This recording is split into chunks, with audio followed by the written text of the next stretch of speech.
Everybody defines consciousness in a different way. There is simply no standard explanation or definition of consciousness.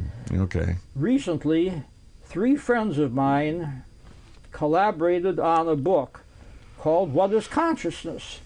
Larry Dossey, Gene Houston, and Irving Laszlo. And they asked me to write the introduction. 3 heavy hitters. 3 famous people. I know all of them. Very famous people, and all of them wrote brilliant chapters. So I did a riff on the old story of the blind man and the elephant, right? Where each of the blind men felt a different aspect of the elephant and described the elephant in different ways. And so I had the blind men representing the Freudian point of view, the Jungian point of view, the neuroscientific point of view, etc., etc., etc. Right. And I said that people latch on to a certain aspect of consciousness and they think that they have understood everything about it.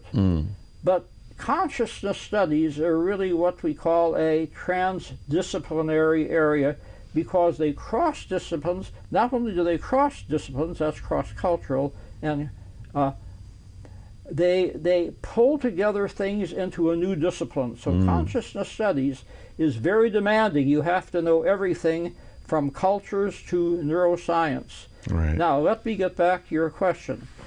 I tend to use the word consciousness as rarely as possible because it means so many different things to different people. Right. I prefer to use such words as perception, intuition. I like such words as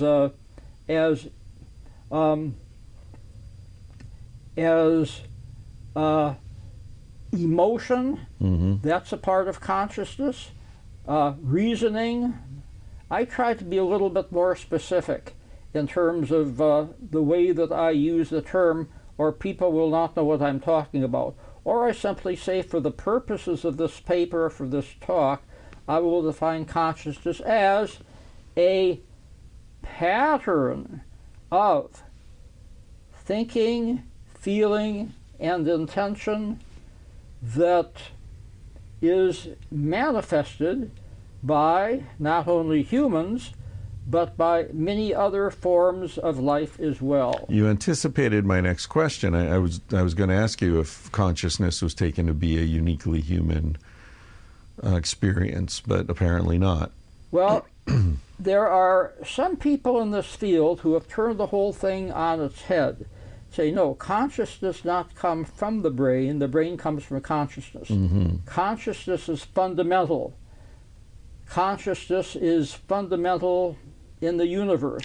Aren't there some physicists who are arguing that consciousness is sort of an elemental principle of the universe? Yeah, you go back 100 years, there are actually 10 major physicists who have said this. Wolfgang Pauli is perhaps the best. Erwin Schrödinger said this. And if you start out with consciousness as being fundamental, then everything really falls into place. One of the speakers at this IONS conference is Julia Mossbridge, and she and a collaborator have written a book called Transcendent Mind, and it takes the point of view that consciousness is basically fundamental. And believe it or not, their book was published by the American Psychological Association. Very, very radical book. And I'll be eager to read the reviews and find out what other people think about this. Yeah. And even we're reducing the discussion when we talk about consciousness being associated with the brain. My understanding is that recent research has shown that the gut is actually very important. Oh, in good experience heavens. of I've been making this point for decades. We have 3 brains, the brain in the head, the brain in the heart, the brain in the gut. All of these What about the brain in my dick, Stanley? You can include that too.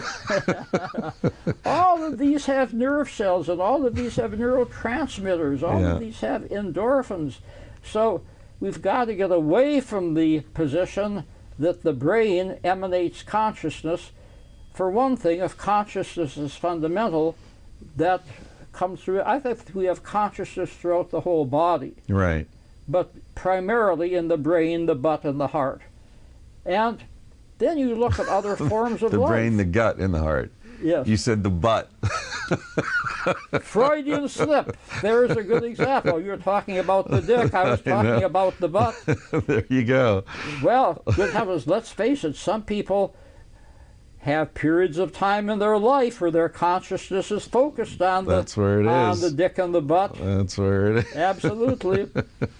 More often than they would like to admit. That's true. I think that consciousness can be manifested in any form of life that has nerve cells. And this means we go not only to, shall we say, the mammals who have a nervous system, especially the apes, even the dolphins, sure, the whales.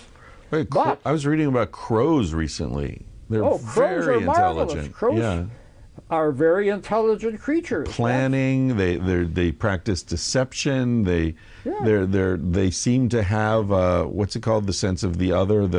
There's a psychological term for this, where you realize that other people are conscious beings. Right.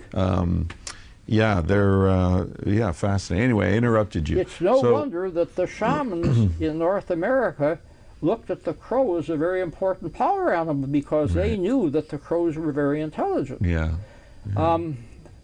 There is a pioneering book by a friend of mine, Ted Barber, called The Human Nature of Birds. And some 25 years ago, he came out with this radical idea that birds manifest consciousness, that they have personalities, they have communications, they can make plans.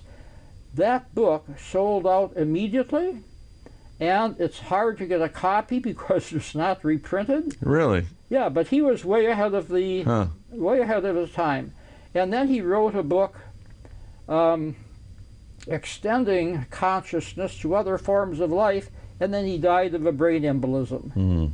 And now the book is sitting there, and I'm trying desperately to find some way, after all these years, to get it on the web or get it privately printed. His longtime companion and I have edited it and have put things together as best we could, but there are so many copyright problems, we are having difficulty. However, it doesn't matter, because the notion intelligence in nature has been taken up by many other writers.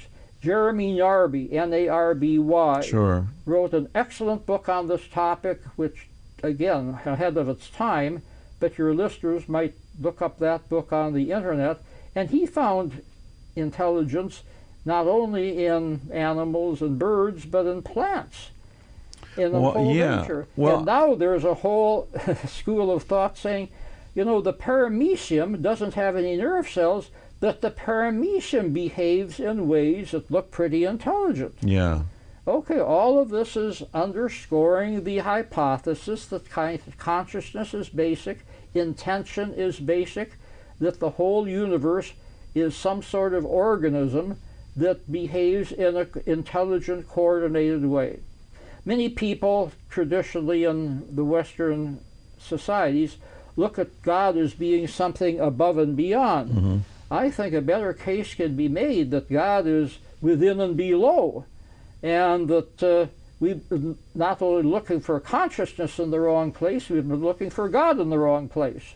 So God is this fundamental fabric of the universe where everything is interwoven, and intention is part of the fabric of being itself? Yes, exactly.